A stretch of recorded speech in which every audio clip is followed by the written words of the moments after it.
Bunga Citra Lestari bertemu Noah Sinclair usai dinyatakan negatif COVID-19.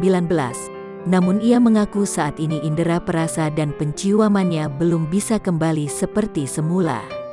Meski telah dinyatakan negatif, namun ia tetap menjalani isolasi mandiri sampai 14 hari untuk memastikan dirinya benar-benar aman dari virus berbahaya tersebut.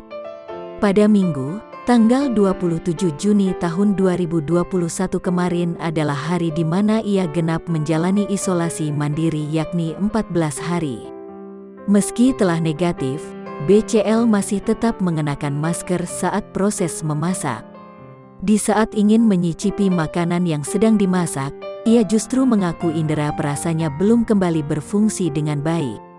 Tak ingin masakannya sia-sia begitu saja, BCL pun akhirnya meminta tolong Noah Sinclair untuk mencicipi masakannya.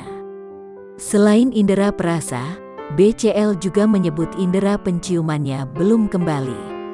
Oke, itulah pengalaman saya hari ini di hari ke-14, sudah negatif, tapi memang rasa dan penciuman belum balik sih, ujarnya menambahkan. Mengakhiri curhatannya, istri dari mendiang Ashraf Sinclair itu pun tak lupa meminta kepada halayak ramai agar mendoakan indera perasanya segera kembali.